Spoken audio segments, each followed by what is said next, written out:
Get a lot of abuse. The officials get a lot of abuse, but he had positioned himself to look downfield through the play and to the clock so that he had all of that in his vision so that when the timeout was called, then he knew that there was 2 seconds on the clock and he put it back on. Well, I think another thing where that's concerned is that everybody, I think including us, was looking at the throw. Sure. I think Kozla was looking there, you know, Pete Carroll was looking there, everybody was looking there, and so as a result, you're right, that was heads up on the part of O'Donnell.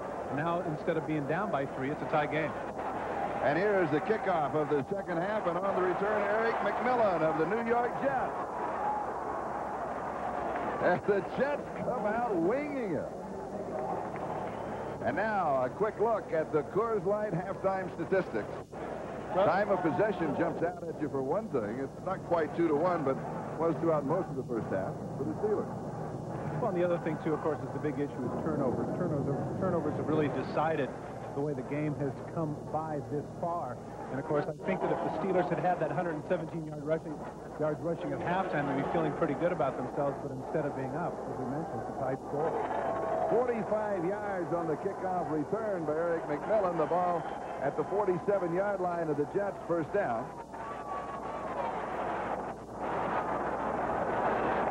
And Freeman Mcneil opens as the running back in the second half with the fresh legs. D.J. Johnson makes the tackle.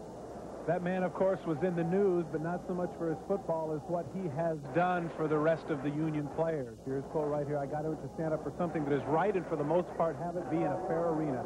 It wasn't about the money. It was about the issues, and, of course, those issues and the ramifications inherent in the court decision in Minneapolis are going to be debated over the next couple of months. But that man right there did his Kurt Flood / John Mackey thing for the league, and he is to be complimented. And Freeman gets back to the line of scrimmage. Greg Lloyd makes the tackle. Still at the 42-yard line of the Steelers. It'll be second down and 10. I think a lot of people misinterpreted the fact that Freeman Mcneil did that for himself and for monetary reasons. He makes the point that he had no beef with the Jets, nor did he have a beef with the money that he was making. He just felt that it was a free enterprise system and that someone had to stand up and take a shot in the courts. And I'm sure that, you know, in a couple of years from now, when the first and second and third round picks are all getting zillions of dollars, they're going to look back to Freeman Mcneil just as the baseball players look back to Kurt Flood and say, thank you very much. Second down and 10. Nagel throws, McNeil, and he is taken out of bounds at the 38-yard line. Gain of 4, so it's going to be third down and 6. Darren Perry, the rookie from Penn State, who had an interception last week against Houston, was there to make the stop. One thing that's impressive about Freeman Mcneil is just the fact that he's still in the National Football League. Here is somebody who is over 33 years of age, and quite frankly, you don't do that well as a runner. There you can see he's the third oldest in the league, and out of that group, you could argue that maybe he and James Brooks are probably the most productive. Bruce Kozla told us yesterday, he says, don't forget about Freeman Mcneil. He can still come through in the clutch for us. New York, 206, third down conversion. Nagel throwing on the break, and it is low and incomplete. It will be fourth down. Sammy Walker, the coverage on Rob Moore. I don't want to beat a dead horse here, but once again, the whole concept of it's all well and good, a young quarterback in progression. Take 3 steps and throw. You can see Bruce Kozla a little disappointed with him. He needs to take a little more time. Even if it takes more time than you're used to doing it in practice, you know, that's the nature of the game. The game isn't like practice, and it's not always perfect progressions. If he'd have waited just a half-second longer and delivered the ball, they could have had the completion. Nagel, 6 of 16, not a good showing. Aguiar to kick. Derek Owens is the return man. He is the third punt return man that the Steelers have had in the ball game, and this goes short and out of bounds on the far sideline. They will mark it out at the 20-yard line, and we'll be back in just a moment. It's a 10-10 tie.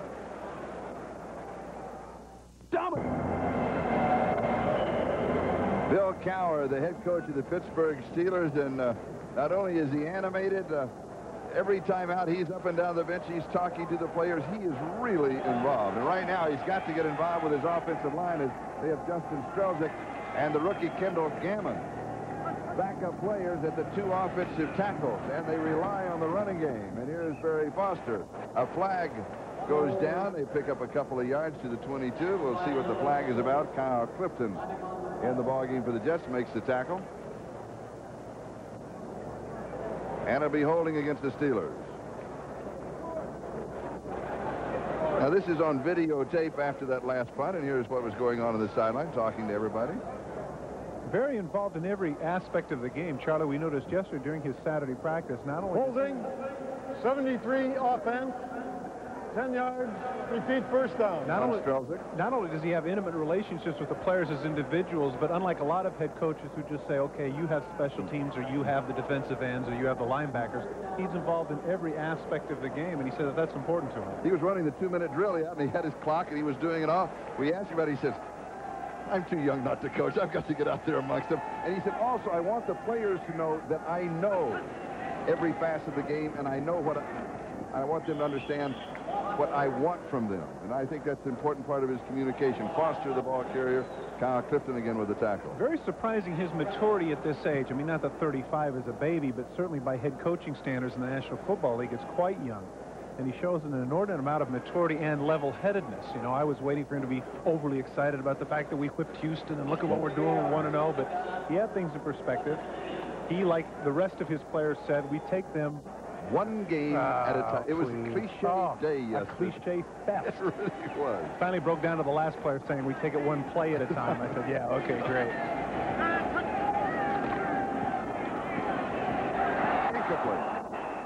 Leroy Thompson, the intended receiver. You know, when you're a quarterback, you look at that and you say, yeah, you know, I know that's a tough catch, but come on, you know, about this time of the game. You can see his numbers are not so good. And again, Leroy Thompson had to reach back a little bit high, but still, very catchable ball, and that man has to be a little frustrated with him. Pittsburgh, 4 of 9 third down conversions.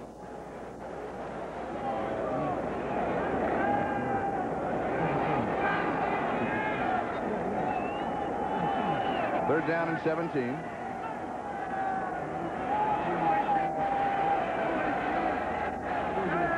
The Jets with a 4-man rush.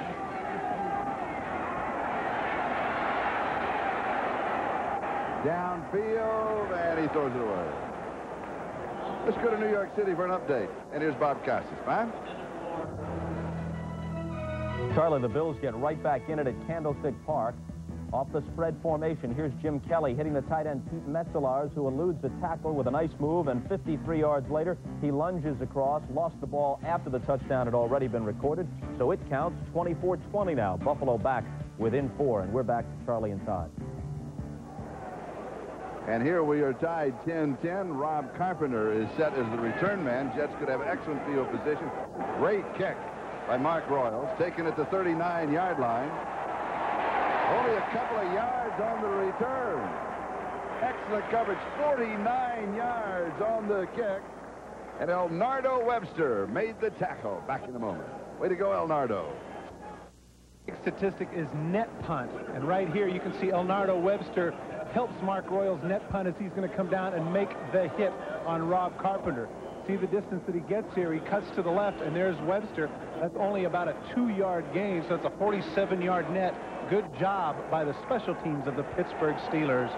There he is, number 92. Barely made the team. He was sweating it out, but his special teams play enabled him to be able to wear the black and gold. Elnardo Webster. First down, 42-yard line. Browning Nagel knocked away. Gerald Williams knocked it down, number 57. Total offense thus far, New York 138 yards, Pittsburgh 222 yards. Nagel now 6 of 17. That's number 57 showing some hops. Double clutches, gets up the second time, and Williams bats it down. Nice play by number 57. Second down and 10, 42-yard line. Ball game tied at 10.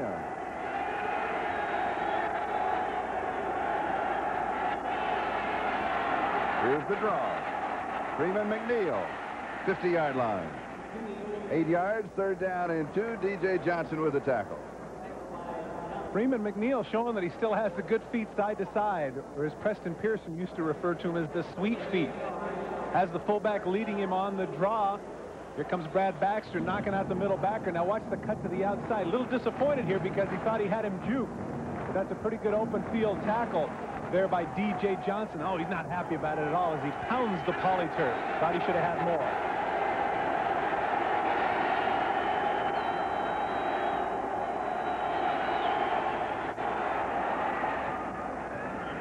Brad Baxter will pick up the first down. Pittsburgh 46-yard line. Gain of 4. David Little with the tackle.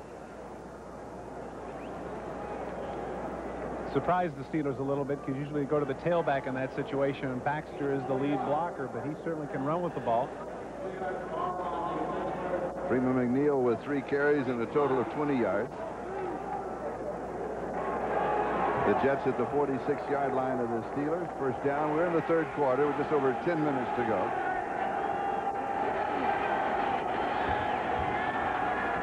Fake to the draw. Nagel steps forward, drills it incomplete. Boy, he's got an arm. But you know what, Charlie? That's the case of what you made reference to earlier with regards to Mo Lewis. He's moving forward in the pocket, and I mean, he just drills it in there. And again, still catchable ball by Mark Boyer, but he didn't have to throw the ball that hard. Greg Lloyd had the coverage. It'll be second down. Chris Burkett comes into that offensive set. The touch on passes, of course, is something that comes with experience.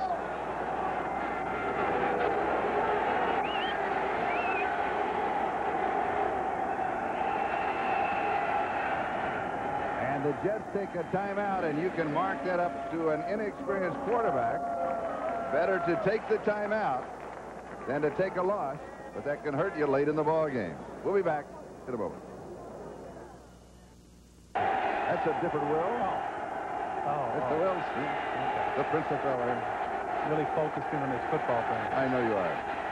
Nagel, pressure for the backside, gets it off. Flag is down. It is incomplete. Could be a holding call against New York. More the intended receiver. D.J. Johnson had the coverage. And it will be holding against the Jets. Now, that was second down and 10. I'll take it. Gerald Williams, number 57, coming with the pressure. He's got kind of an interesting fashion statement. Look at number 57. The left arm, no sleeve. The right arm with the sleeve. I wonder if he's been working with Flojo on that. You think? Kind of a Flojo thing working? You know what? He's got his gloves. Holding. 66 offense, 10 yards. Repeat second down. On Dave Cadigan. And of course he has gloves on. We can't check his nails, so we don't know if he's gone that far. That is interesting. The one sleeve on, the one sleeve off.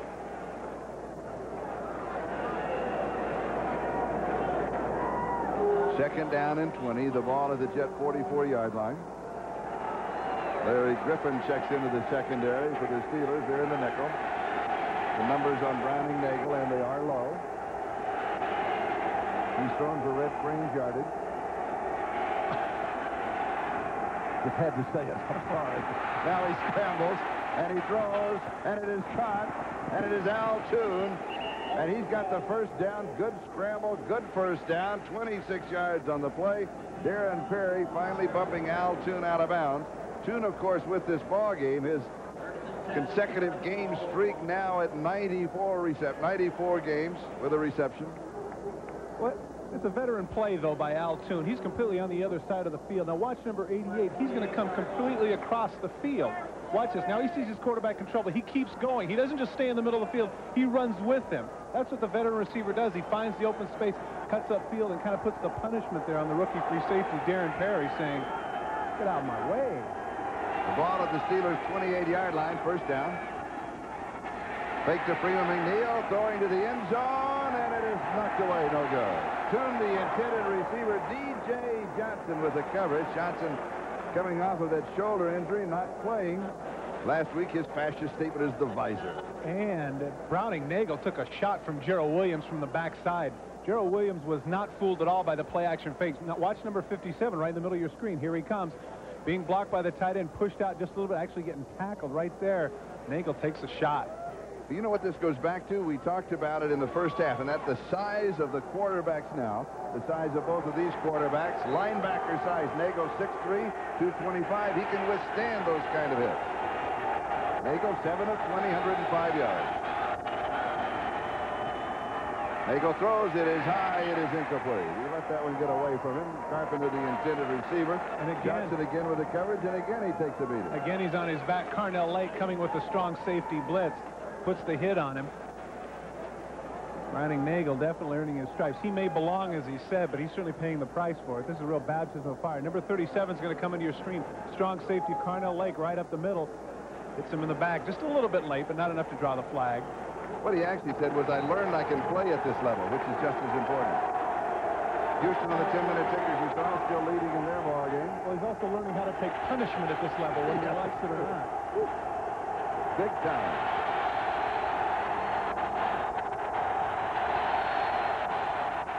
Freeman Mcneil, left side, dives for it. It will be close. He's going to be about a yard shy of the first down.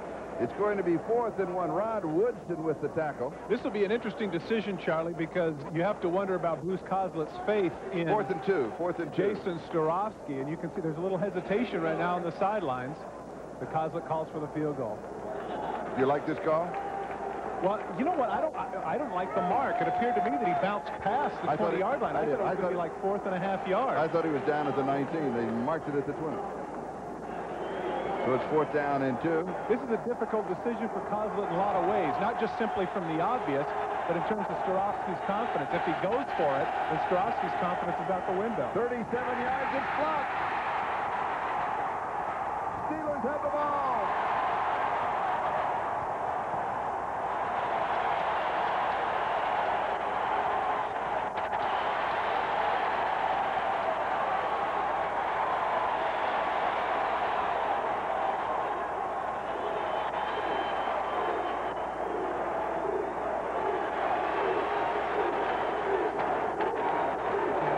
After this. One of two guys right here, and he's trying to force Rod Woodson to go far to the outside. But Woodson, with 4.25 speed, is able to get the right angle. Watch him throw up the left hand and get a piece of the ball. That's a great effort and a great athlete Rod Woodson is for the Pittsburgh Steelers. Interceptions, blitzes, tackles, coverage, return punts, return field goals, self-programs. Geez, he's something.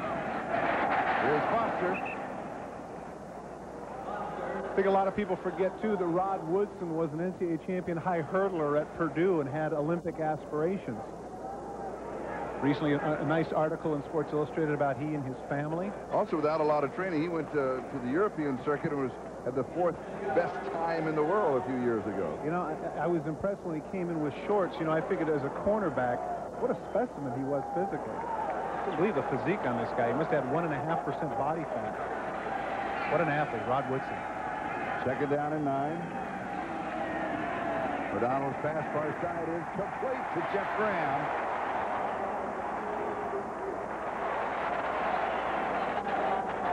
Yesterday when I talked with Coach Bill Cowher, I said, boy, don't you wish you had Louis Lips back? And like a good coach, he says, well, you know, I can't deal with what's not here. And, of course, you have to like what Jeff Graham has done. Here on the out route, Mike Grimm can't stay with him. 1st down Steelers. And Jeff Graham said, I like to be the go-to guy. I like to be in that position, and he certainly is proving it. Praising words for a second-year man. Yeah. You don't usually hear that from guys that young. John Jackson is back in an offensive tackle for the Steelers. It's a 1st down, Pittsburgh's own 46-yard line. Ball game tied at 10. And here is Foster. Now, he's going to lose a couple of yards. That's going to take him. He just got to the 100-yard mark a moment ago. That's going to take him back to 98 yards. Well, they tried to counter trade to the left side, but Scott Merceau said, I don't think so. That's not working. Good job of stuffing the play there by he and Paul Fraze. Meanwhile, we were waxing eloquent about Jeff Graham and his reception. He now has 5 catches for 129 yards in the ballgame.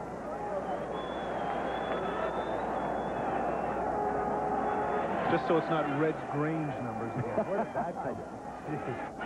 Been saving for years. Oh. There's a reason. Far side pass is complete. Ernie Mills. As the exact same route he hit Graham with a couple of plays earlier. Now, it's interesting that they're picking on Mike Brim, and Brim is the one who had the interception and the long return for the touchdown. Well, then again, that interception was kind of a gift. Merrill Hodge just in effect said, here you go, and he went 77 yards. That really didn't bespeak anything in terms of his coverage ability. How far did he go? Oh, no. He went, he went A.J. Dewey yardage. That's fine, I'll buy that. I knew you'd like that. No, I'm sorry. Let's be contemporary. He went Carlton Hasselrig yardage. 3rd down and 1, over the top, 1st down. The ball went loose. Ball came loose. They blow the whistle. All the offensive players, Jim Sweeney's coming on the field. He thinks the Jets have it.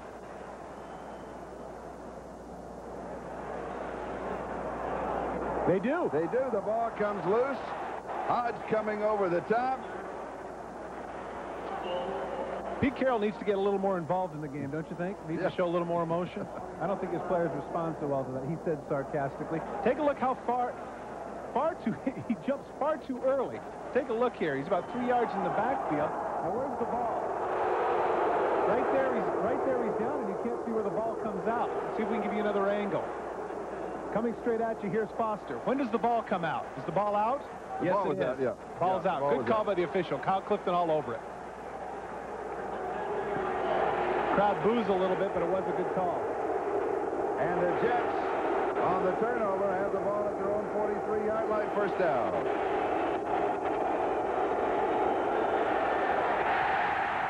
Nagel goes down. He may have been stepped on by his center, Jim Sweeney. That happens a lot of times on the exchange when you step back and go down like that. We'll go back to that fumble just for a moment. Once again, the vertical leap, and when does the ball come out? Take a look at Foster. Is he down before the ball comes out? That's the question. He's in the air. Where's the ball out? Is it out? It's out before his hands hit the ground. Gordon McCarter and his crew right on top of it. They've had some tough calls today, and they're doing a good job. Second down and 12 at the 41-yard line.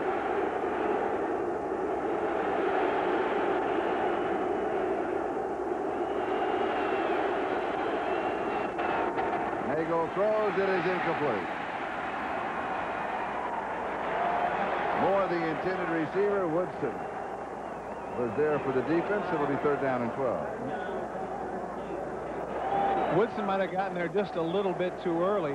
Watch number 26. Is he over the back of Rob Moore here? He certainly is. And Nagel's not happy about not only Woodson, but the way he threw the ball. Interesting, when we were talking with Nagel, he came in, he was giving us the golf scores from yesterday afternoon. Bruce Cossack gave us the tennis scores. We were trying to find out what was going on between Michigan and Notre Dame. That's right. We had an all-sports meeting. Blitz from the backside. Nagel steps forward. Whoops! The tip of the ball is loose. And the Steelers have it. Rod Woodson does it again. And again. And again.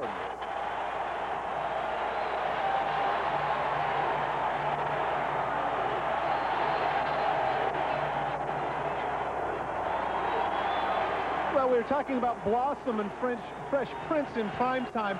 Number 26, Rod Woodson, might be part of that lineup. He gets interceptions. He gets sacks. He strips guys for fumbles. He defends passes. He high hurdles. He's something special.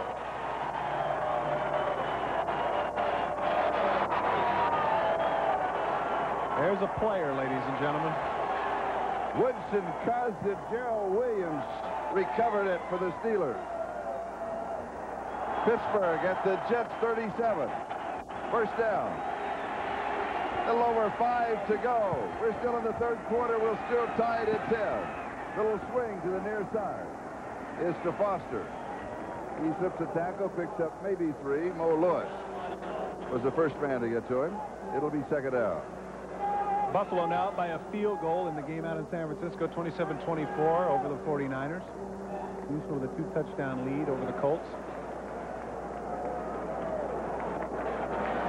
Mo Lewis complaining about his missed tackles last week. That was close to being a missed tackle, but actually open field one-on-one with a runner of Foster's caliber. That was a pretty good stop. When we talked to he and Bobby Houston, it was like frick and frack because they were going back and forth with each other. They're a pair. Second down.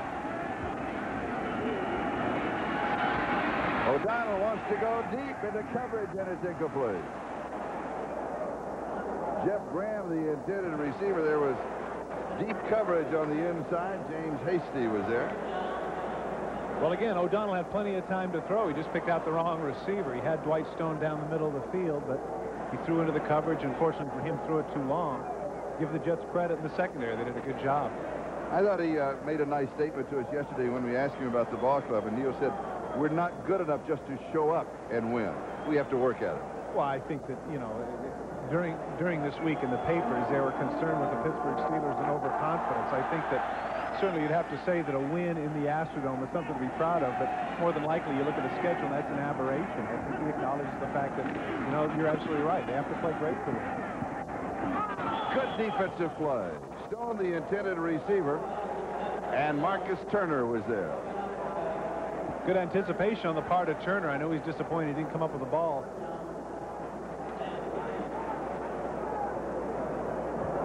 Man coverage that came with 5 rushers. You can see the blitz on the outside. Cuts to the outside. He's not buying that move for a minute. A little bit more of a move by Stone would have helped, but give Turner credit. He was right there. Royals is into punt. Is it a fake? Oh, goodness. What a mistake. Now, this is going to be down. Oh, inside the 5. It's going to be down around the 1-yard line. But now the Jets were offside. He'll be 4th down and 5. Now, the question is, with the line of scrimmage, the 32, that's a 42-yard field goal attempt, or do you refuse it and let New York take over at the 1? No, I think that if you have a chance to put points on the board, you've got to take that. That was an awful mistake on the part of Mark Gunn. 4th and 11. What was he thinking of? Because now, as you mentioned, the ball goes to the 32-yard line. That's a 49-yard field goal, and that certainly is within Gary Anderson's range. Interesting, though, Bill Cowher's thinking about it. He hasn't made a decision, a real quick decision anyway. They're coming over, and Gordon McCarter's saying, pardon me, fellas, somebody's got to say yay or nay here. Field goal. Go for the field goal. If you can read lips, that's exactly what Bill Cowher said. John Guy, the special teams coach there in the hat, standing next to Bill Cowher. He's a swashbuckler, the head coach of the Steelers. Offside, 96 defense. Penalty accepted. Repeat 4th down. So from the 40, an attempt of 50 yards by Gary Anderson.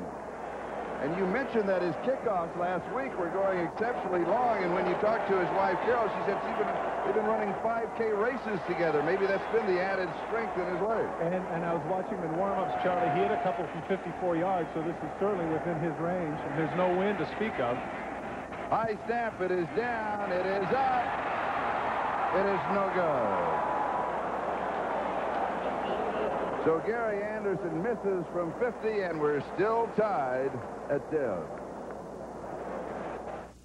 It is just to grip the football. It makes a whole different feel. I can actually palm that without having to squeeze it. You see very few people with the bare hands. In fact, the only one I see today is Freeman Mcneil. One thing I was thinking about, though, which you and I ought to do, now that they've loosened up on the celebration thing, what do you think? A little high five? High five. High five.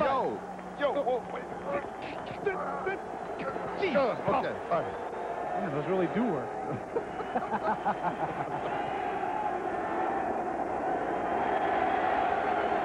First down, Jeff. I think Martin and Lewis are nervous.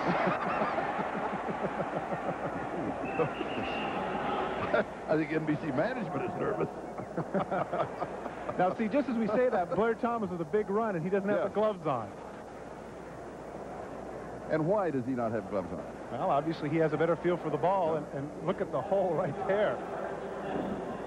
Boy, oh, boy. Runs right over the top of Rod Woodson, the man we've been talking up, Blair Thomas. Picks up 17 yards. First down, the ball at the 50-yard line. Thomas 52 yards rushing on 9 carries. Just over 3 minutes to go in the third, and here is Al Toon. Artie Nickerson for the Steelers. You know, when we talked to players on both teams, and they said this was going to be old-fashioned, rock'em sock'em, you know, the usual cliches, because it was a cliche fest. Smash mouth. Smash mouth. Yeah. And it has been. I mean, this is just hard-nosed football. Very physical. We've noticed that we've had a lot of timeouts where people have been limping off the field. And I tell you what, that number 8 has been taking his shots. Yeah. Here's a sweep left side by Blair Thomas. Excellent pursuit and coverage by the Steelers, led by Greg Lloyd. Take another look at Greg Lloyd. Talk about the hustle on the part of number 95, Pro Bowl linebacker for the Pittsburgh Steelers last year. Watch when he misses. Now watch when he comes back. The protection breaks down here. Watch number 95. Now watch he'll miss. Now watch he gets it on the target. Watch the right side of your screen. Watch number 95. Yow! Comes right back in. And when we talked with Lloyd, yes, he had on that T-shirt with the skull and crossbones, and in the back it said, the T-shirt wasn't Was it hired for my disposition? Is that what he said? Yeah. And it was given to him by a fourth grader where he was speaking. Incomplete. Did Toon not turn around soon enough? No, the ball was right there. That says it all right there. And Browning Nagel. Oh, man. What a throw into the coverage. He runs a corner route, and he finds the seam. And Browning Nagel puts it right there. Look, he has Woodson to the inside. He thinks he has help to the outside. Now look at the zone. He slows down, hits him right between the eights, and he can't come up with it. I know that Toon's upset, but certainly for the frustration that Browning Nagel has had, he's got to be just as upset. Aguiar will be kicking. Derek Owens is the return man. That's a pretty good one, huh? And it's going to go out on the far side. Now for an update, let's go to New York City. And here's Bob Costas, huh? Charlie, Jim Kelly has thrown 3 touchdown passes for the Bills, 2 of them to Pete Metzelaars. The second one to Metzelaars gave Buffalo the lead, and then Steve Young comes back with his 3rd touchdown pass of the day. It covers 54 yards to John Taylor, who bounces off tacklers. Ball squirts out of his arms like a wet bar of soap just as he crosses the goal line, but the touchdown counts, and San Francisco leads in the 4th, 31-27. A good one going there, and an excellent ball game here. Still tied 10-10, the Jets and the Steelers with the ball at their own 16-yard line. Thank you for the update, Bob. Is that the look of a beleaguered young man? Boy. No, it's the look of an NFL quarterback. Foster, he's back to the 100-yard mark rushing. In this case, one and the same. Yes, that's true.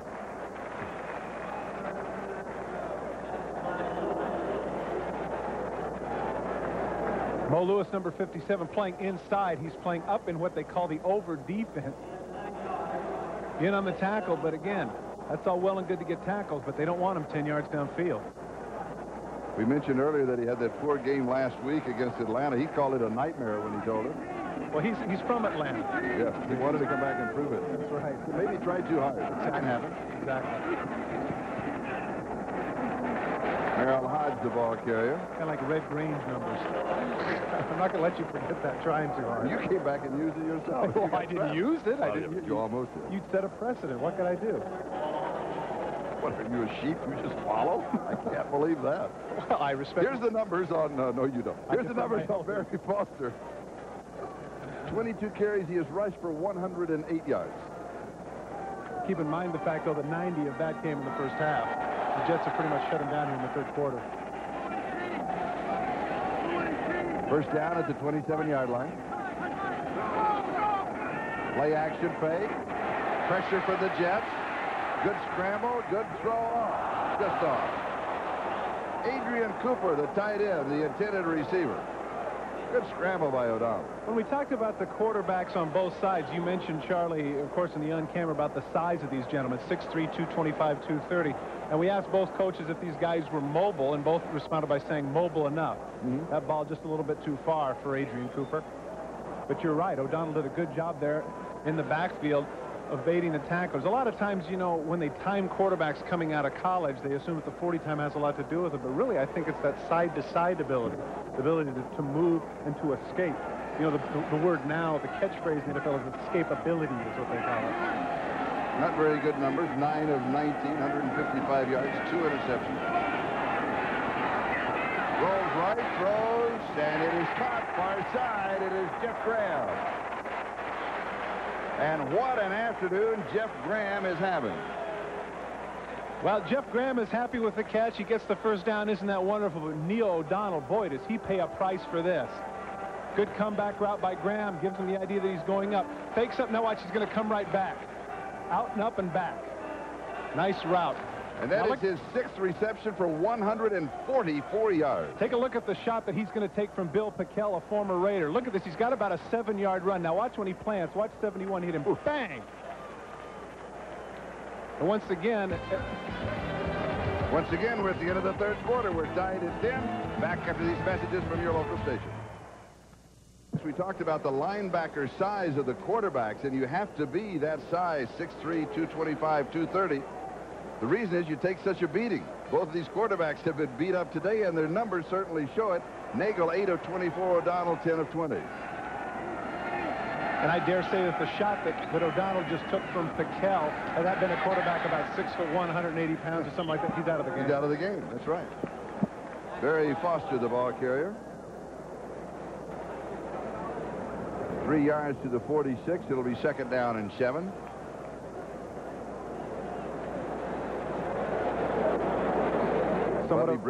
Somewhat of a forgotten man here in Pittsburgh, particularly after that first week. You know, O'Donnell 2 touchdowns leading them to victory over Houston, and all of a sudden it's Bubby Who. That's true. How quickly they forget. 2nd and 7. The ball game tied 10-10. Same score we had at halftime. No scoring in the 3rd quarter. Here is Foster around the corner. Puts back 30. 20, 10, 5, touchdown.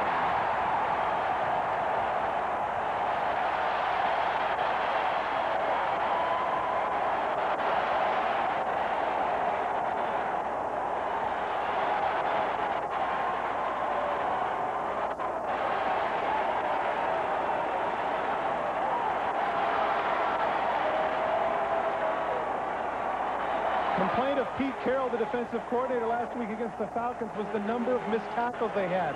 There's one right there by Scott Mercer. Now as he comes upfield, everybody's bunched to the inside. Once he turns the corner, the only man left in the secondary there is Brian Washington. Merrill Hodge pushes him out of the way, and Foster's speed enables him to go the distance.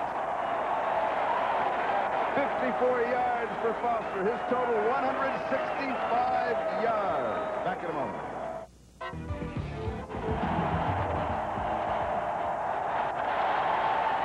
Welcome back to Three River Stadium. Anderson kicks off. McMillan downs it in the end zone. We'll go back and take another look at the touchdown. Take a look here. Mercereau is able to come in and miss the tackle, but take a look on the right side as the people come down. Coming upfield, once Foster gets to the outside, there's nobody in the middle of the field. As soon as Mercereau misses the tackle, look, everybody's bunched in. Now take a look here at Merrill Hodge. Hodge is going to come up and get a piece of Brian Washington, and the rest is history. Foster is gone for the most yardage by a Steeler back since Franco Harris in 1977. 179 yards for Harris, 165 yards for Foster, with still almost 14 minutes to go. Jets from the 20. Nagel tries to get it all back, has a man, it is tipped, it is incomplete. Woodson makes the play, of course he does.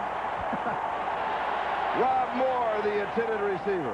Charlie, for a split second, it looked like Rob Moore had him beat, but this is what great athletes do. Look, Rob Moore has passed him. Now watch when the ball is in the air. Watch Rod Woodson close. Look at that. He runs straight, then catches the ball in mid-flight, bats it away. That's a great athlete. You know what that reminds me of? It reminds me a little of their center fielder, Andy Van Slyke, the ability to turn and not have to see the ball and at the last minute look up and catch it. Catch it in flight. What a play by Woodson. Woodson says, one of my keys is I do not look in at the quarterback, because if I do, they can catch you. Incomplete. Carpenter, the intended receiver. It'll be 3rd down. Murphy's Law, where Browning Nagel is concerned. If he's not getting knocked in his butt, his receivers are dropping passes. Straight slant route, all alone. Didn't look soon enough, right through his hands.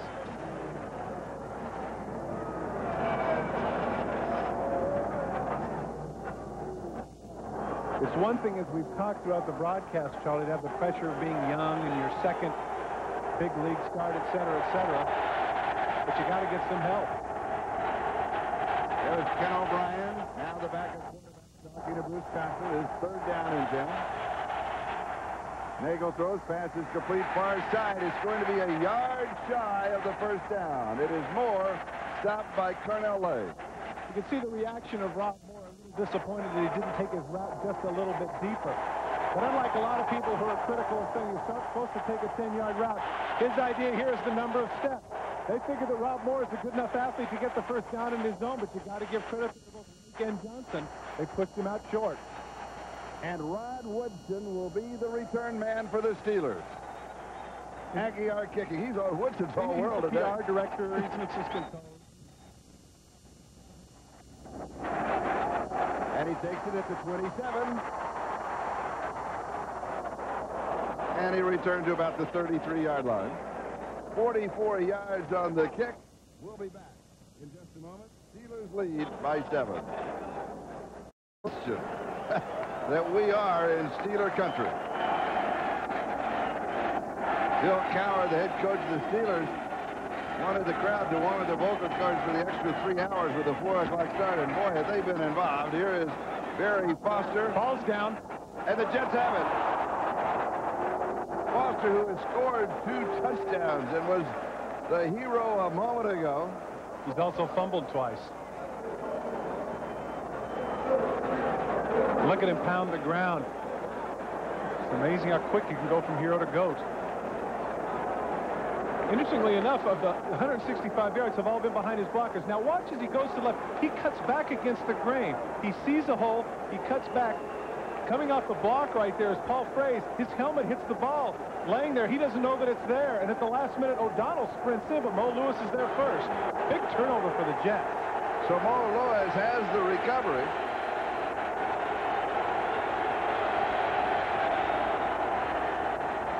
Play action fake. Nagel goes deep into coverage. It's intercepted. D.J. Johnson to the 25, to the 30, to the 40, the 42-yard line. He lateral. Ball is loose. Did he lateral? If he did, it's a forward lateral, or is it a fumble? Now the official's coming in. He saw it. It's a strange game. A strange game. He throws it into the stands. Gerald Williams just threw the ball into the stands. What, is the football going to talk? I know. Illegal forward pass. It was not a lateral. It was illegally passed forward. 5 yards from the spot of the pass. First down. This is really an awful throw by Browning-Nagel. It's a one-man route. There's only one man in the route. This is it. And triple coverage. He throws right into it. He should have just threw the ball away. Look at that. That could have been Darren Perry's interception. Could have been Woodson's. Instead, it's D.J. Johnson's. Now off he goes. A little confused here. He probably gets spun around. Now where does the ball go? Here, you take it. No, come on, DJ. You know that's not right. And Cowher jumps up and down, goes, no, that's okay. First down. Well, I liked it. They were throwing the ball into the stands as if there was a little recorder of the ball that was going to come back and says, it was a forward lateral. It was forward. All right, Pittsburgh at the Pittsburgh 40-yard line.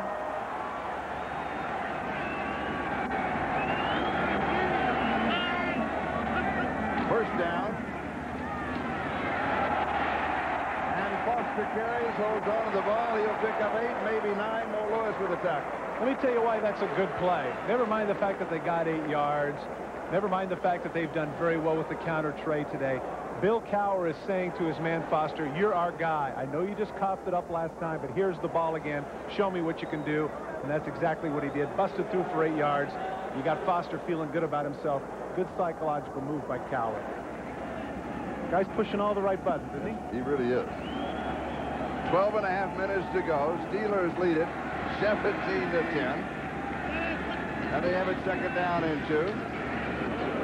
Foster to the 50. He now has rushed for 174 yards in 27 carries. Joe Kelly with the tackle. Well, Joe Kelly made him pay for that last yard. That was helmet to helmet. Good shot there by Kelly in the middle. You're great with numbers. What was the... Except for 77. What?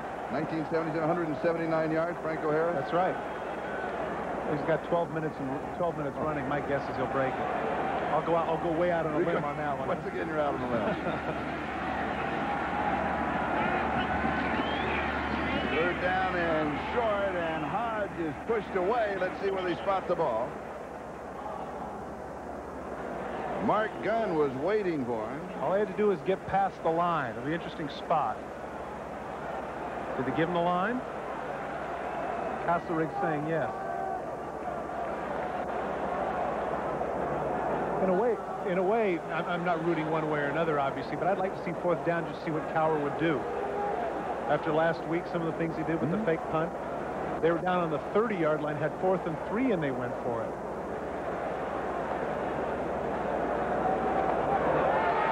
Just got it. So I Bill, think he would have gone for it. I do too. I do too. Yes. Well, okay. Okay. Or maybe not.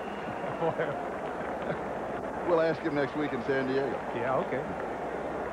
Foster coming off for a breather. And Leroy Thompson is in. Bill Cowher saying, what are you, crazy? You have 170-plus yards. Get back out there. What are you doing over here? Good fake. There's Cooper. Adrian Cooper, the tight end, at 6'5", 264 pounds. And let me tell you what 6'5", 265 does. Mike Brim has a run at him. He has a run at him. He could have really clobbered him. Now you're going to see number 43. Misdirection play. Cooper's wide open. A little bit of a loft. Watch, he's got to run at him to clobber him. Look what happens. Bang. He's the one that goes backwards. The bottom of the screen, the misdirection, nobody is there. Once again, watch Mike Brim come up. Nice catch there by Cooper to hang on, but those bodies just fly off when you're 6'5", 265. Gain of 14. And remember, of course, that Eric Green is on IR with that deep bruise in his shoulder.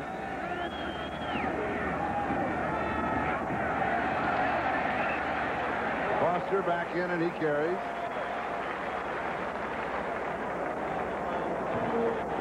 .32-yard line. He has 4 yards.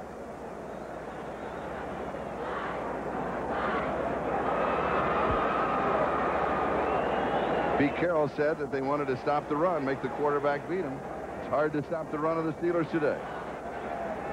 Foster 178 yards. So close. 1 to go. Then back to the record book. That's right.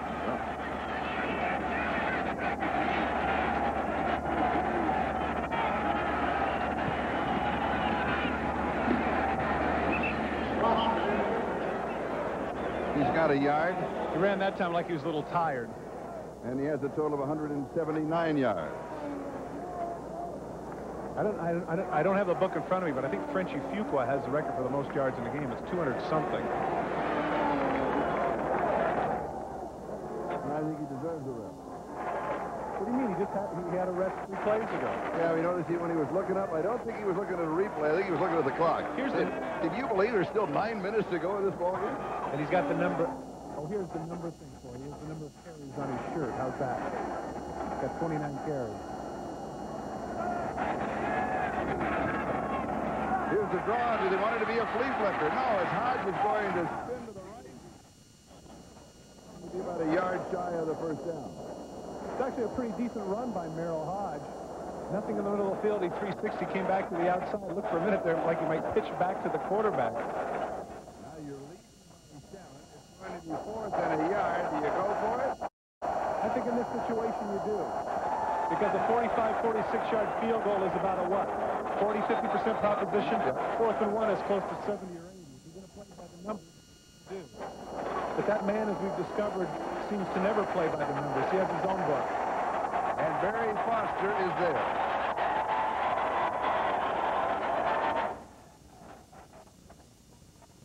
Decisive here. I tell you what, with a 7-point lead, he could run the risk here. Tell everybody to get a rest. He might be able to run the risk of a play-action pass. And that might be what they're thinking about over there, Bill Cowher and Ron Earhart, is that we can put this game away with a play-action pass and fool everybody. Steelers take a timeout. We'll step aside. We'll be back in a moment. Bill Cowher. 4th and 1 on the 27. No, but I mean, he does it every time. Riverboat gambler? Well, you know, you don't for sure. Maybe he's throwing to the end zone. Well, that would be Maybe I know something you don't know. Well, that would be a Now, first. O'Donnell is coming over to the side and said, do you really want me to throw to the end zone?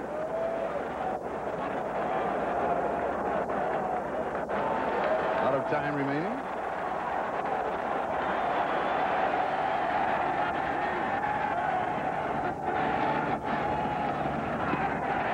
First down. Barry Foster. Yeah, a little emotion there by Bill Cowher. Give Ron Earhart credit there in that particular set. Inevitably, in a short yardage situation, they bunch up with a 3 tight ends, which also means that the defense can bunch up. He came out with his 2 wide receivers to the far side of the field, spread out the defense just enough for Foster to have that opening.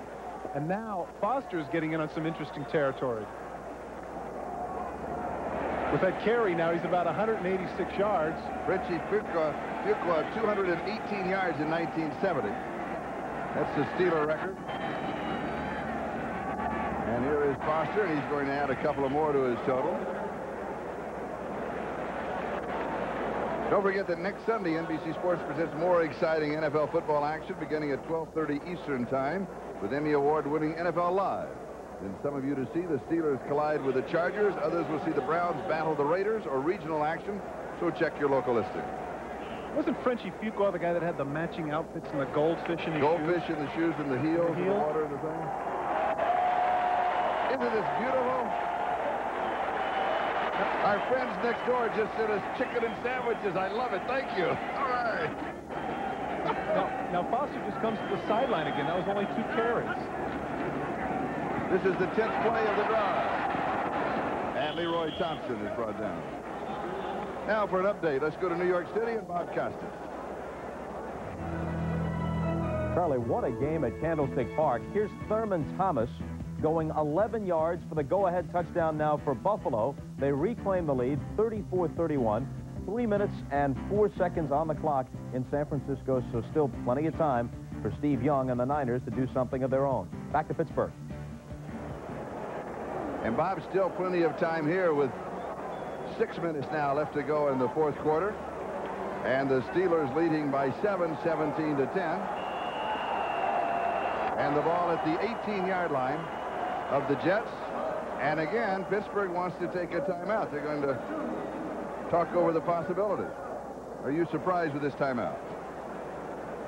After today, I'm not surprised at anything. But that may be right. Well, I think this is a crucial situation because he's thinking to himself, if they might have called a pass, he's saying, wait a minute, let's re-examine this. Maybe if we run the ball, get in a situation where we put the ball in the middle of the field or on the left hash, which is what the soccer-style kicker prefers, then Gary Anderson can punch in the field goal and give us a 10-point lead that at this point would seem insurmountable.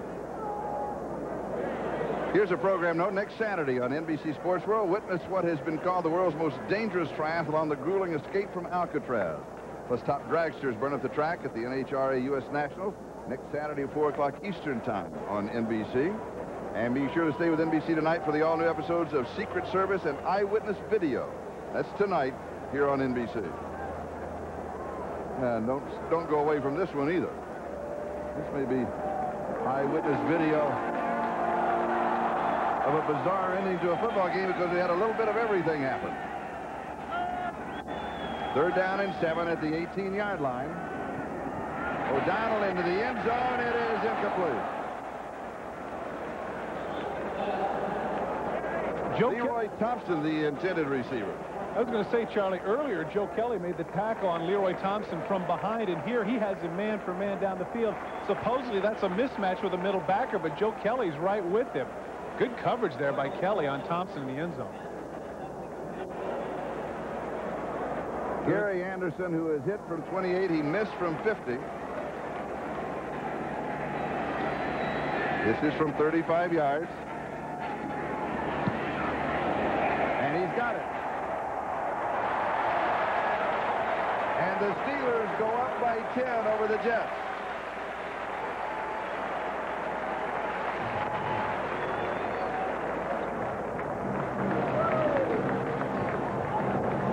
Looking over to the sidelines to see if possibly Kenny O'Brien was warming up, because I thought I saw earlier Bruce Coslett say something to him, but evidently if his helmet's not on, he's certainly not coming in the game. As a historical note, the Steelers have not won their first 2 games of the season since 1982. And now they lead by 10, 20-10, with 5:44 left to go in the ballgame. And they have scored the only 10 points of the second half. It was a 10-10 tie at halftime. Well, again, from a statistical standpoint, Pittsburgh has dominated the game, but as you pointed out earlier, the only one that matters is on the scoreboard, and they've certainly righted that here in the second half.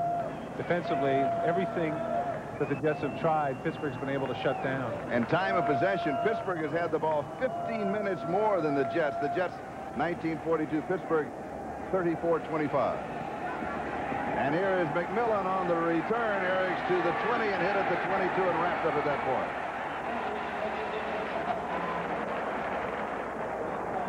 Jerry Osofsky got him.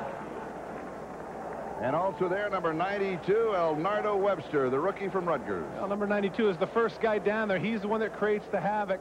Got to run at it, pushes past. He alters the path of McMillan, and as a result, Olofsky is in on the tackle, but Elnardo gets back in there. He's going to come to the sidelines and say, I got an assist. I got an assist.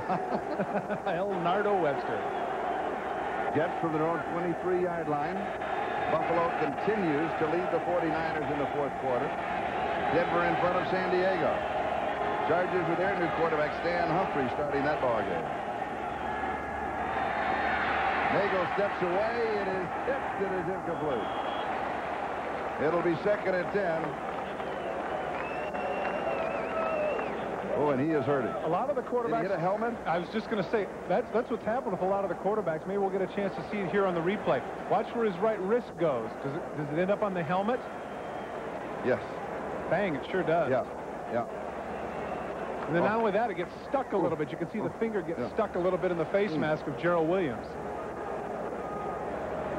You can see Gordon McCarter in the background right away calling it a tip pass. And sure enough, that means that Kenny O'Brien's going to have to come in the game.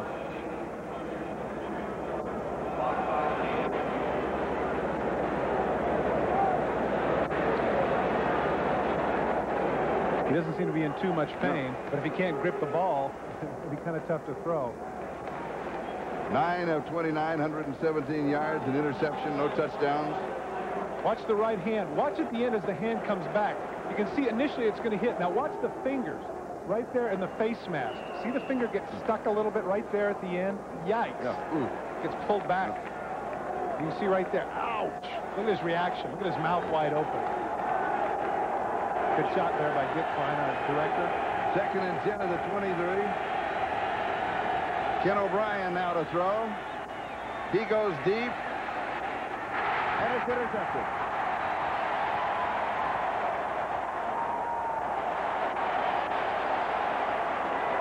Kind of a resigned reaction there by Ken O'Brien. Down 10 points, he knew he had to get up the field and take a shot. But for somebody that has missed a week in terms of regular season action, D.J. Johnson is playing a whale of a game. This is his 2nd interception, and that's almost as good a catch as a receiver would make. Over the wrong shoulder, got his feet down. Watch number 44.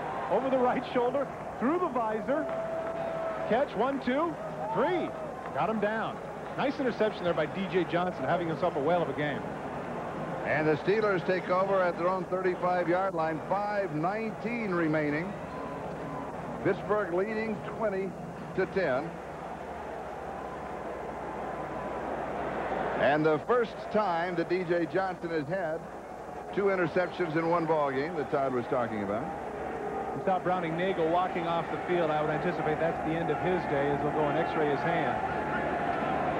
Dwight Stone, the motion man. And the give is to Barry Foster, and he will now continue his assault on the Steelers record book. It'll be 2nd down and 8. Marvin Washington with the tackle.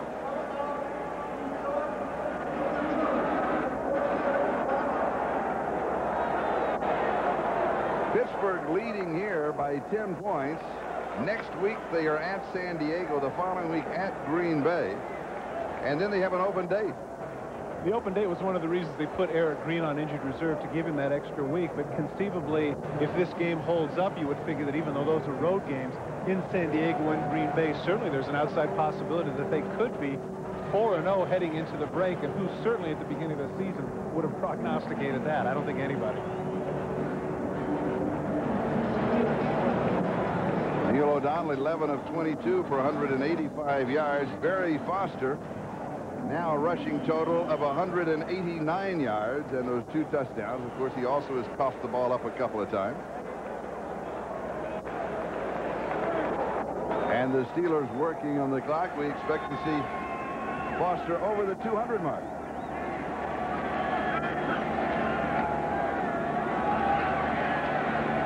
And he's back to the line of scrimmage. It'll be 3rd down and 8. Charlie, it's well and good that we sing the praises of Barry Foster as the Jets take another timeout trying to stop the clock.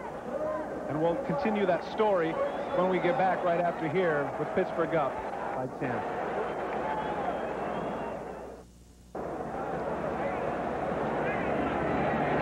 So Mark Royals will be kicking. Rob Carpenter, the return man. Just under 4.5 minutes, time remaining. They're going to take the countdown as long as they can on the clock. 6 seconds. 5, 4, 3, 2 with a snap. Not a good kick. And it goes out of bounds at the 36-yard line. A kick of only 30 yards. And New York has the ball. We talked about the Steelers and their next 2 weeks. Well, next Sunday, NBC Sports presents more exciting NFL action. Nagel has gone in for x-rays on his right hand. O'Brien drops it off underneath the covers to Freeman Mcneil. And Mcneil to the 47-yard line of the Steelers. And, man, he comes down. 18 yards on the play. I tell you, that's like jumping in the air and falling down in your driveway. Yeah, I was about to say that the AstroTurf is not very kind to your body in those sorts of situations. And, of course, Freeman Mcneil, as we pointed out earlier, 33 years plus. I guarantee you that tomorrow he'll be waking up in pieces. That hurts. Well, there's not as much give as you get older, is there? No. You didn't see D.J. Johnson coming. You see, watch the right knee. The right knee hits straight down on the turf. Trust me, that's O'Brien passes, picked off. Rod Woodson.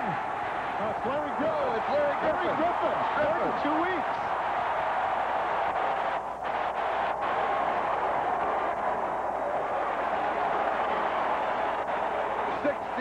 Yards on the return for Larry Griffin, number 22.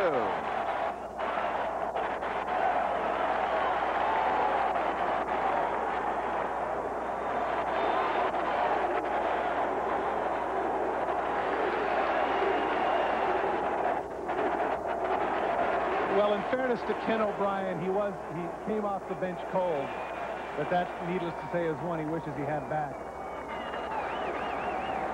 Griffin caught it in stride, and he was gone. And the extra point is good.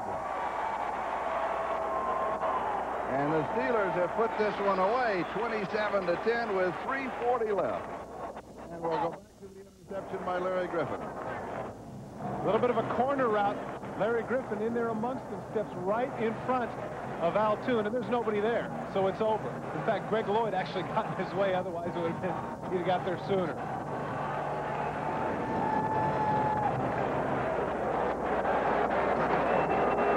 Last week with 2 interceptions off of Warren Moon, and this time the interception off of Ken O'Brien and the return for the touchdown. The Steelers with 5 interceptions last week, and as you saw, 3 fumble recoveries. We mentioned how that man's IQ continues to rise with each win. I'd have to say that Dick LeBeau, secondary coach for the Pittsburgh Steelers, is also looking awfully smart at this point. 8 interceptions in 2 weeks. The secondary of the Steelers. It's a great group. And don't forget, Bill Cowher started his career. One of the areas that he had was as secondary coach. And so, as Bruce Coslet said, they have a lot of secondary coaches there with the Steelers. One for every interception. Don Capers and Cowher.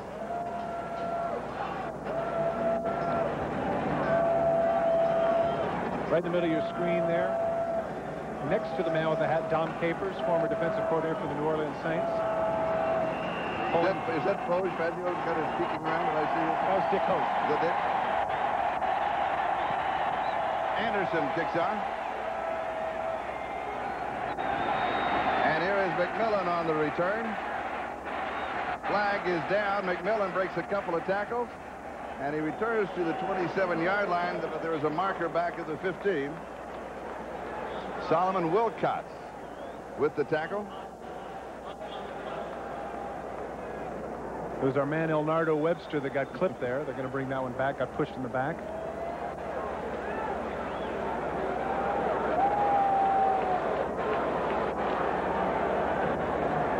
Gordon McCarter.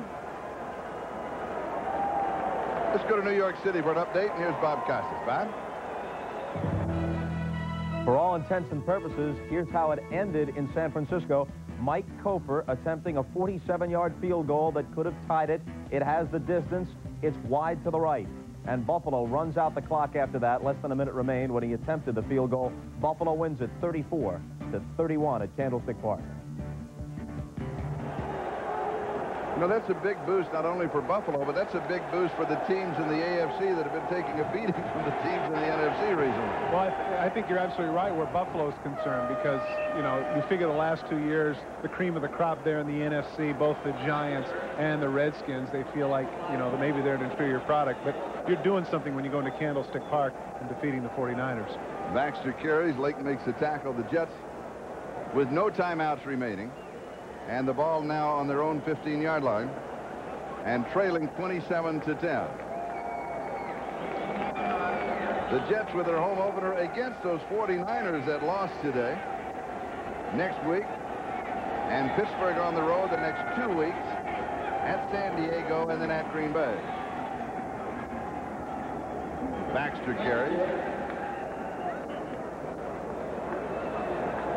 And we're still waiting to report on Browning Nagel. He's had the x-rays, comes back on the far sideline, and they have the x-rays there, and the hand is not wrapped or taped or anything, so hopefully that is good news. And we'll try and get a report to you as soon as we can. His numbers today very low. All huddled together. Let me put on my bionic eye and see if I can read those. Dr. Christensen, would Doctor, well, I need. You know what I need is your glasses. I need those Coke bottles to check out the monitor. Oh, did I say that? Yes, you did. Oh, rough yes, you crowd. did. Charge timeout. Pittsburgh, third and last. 40-second timeout. That's got to be a mistake. Why in the world? Why would Pittsburgh now, Bill? What's going on? Why would you call timeout? You're not savoring the win. No. I think there was a mistake.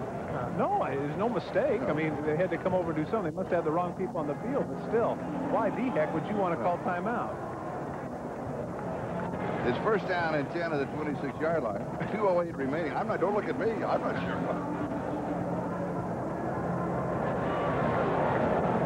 Denver continuing to lead San Diego in the fourth quarter. Houston continuing to lead Indiana. Rams, as you saw on the ticker a moment ago, shutting out New England 14-0. Buffalo with a great victory over the 49ers in Candlestick. That is, if you're a Buffalo fan or an AFC fan. And here, the surprising Pittsburgh Steelers are starting their season at 2-0. The first time they've won the first 2 ball games of the year, 1982. As Ken O'Brien goes deep out to tip, and it's intercepted off of the tip. Darren Perry has the interception. Rookie free safety from Penn State, his second in 2 weeks. That makes 9 interceptions for the Pittsburgh secondary. Bill Cowher told us that this is the guy that probably had the most play in the preseason because of all the rookie camps and everything else. He said he's not acting like a rookie at all. Tip drill, every defensive backfield does in the National Football League. Ball comes to him, 39 with the gift. When we come back from the 2-minute warning, Pittsburgh Steelers have it about salted, 17 up. Drenched by Gatorade in celebration of his first victory as a head coach. He's now looking at his second victory, 2 in a row. There it is. Quietly sitting on the table. And we've talked about that. You have to go back to 1982. Yeah, but from a professional standpoint, I mean, you have to, you know, it's like the old Paul Brown theory that you said about the kid in the end zone who did the double backflip, and he said, like you've been there before. Exactly. You know, you can't be Gatorading every time you get a win.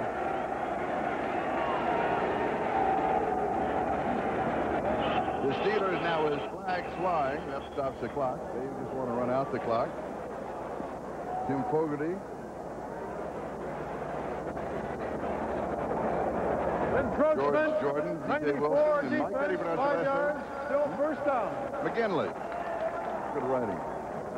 That's our staff here in the booth with us. Thank you, gentlemen. Excellent job. Greatly appreciated.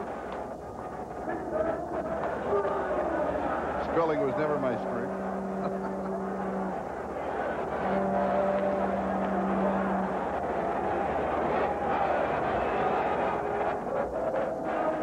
Coach's career marks with the New York Jets. Interesting point there at the addendum there that no coach in the history of the Jets has had a winning record. You can see there by the numbers. And of course, after today, Bruce Cosner will be going 14-20. A little frustration in the past.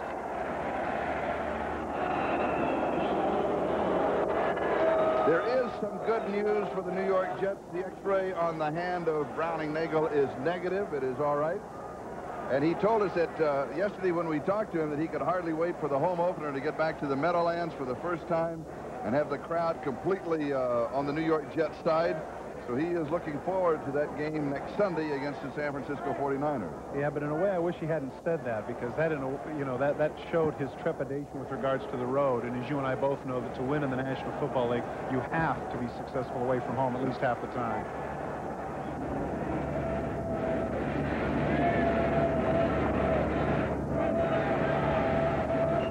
The Steelers just taking the countdown. The New York Jets and the Pittsburgh Steelers are both out of timeout. We might also point out that Bruce Constant, working very closely with Browning-Nagel in the offseason, told us that they played a lot of golf together, and you can find out a lot about a man on a golf course because everything can happen, the good, the bad, the wild, the strange, and how a person handles himself. And he said, I really got to know his thinking, and that he likes to come down to, he wants to be the one with a 4-foot putt on the 18th green to win it all. And he says, and that's what I want in my quarterback. That's actually a cute shot right there. I think people a lot of times figure that people that are competing for jobs do it with animosity. And you're going to have days like that. You can just see Browning-Nagel with a smile, taped up hand. It's like, well, Murphy's Law applies sometimes. These things happen.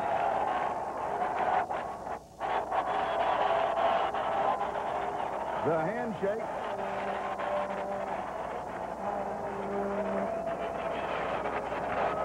And we'll take the full countdown to make it official. The final score, the Pittsburgh Steelers 27, the New York Jets 10. The Jets are 0-2. The Steelers are 2-0. And we'll be back in just a moment.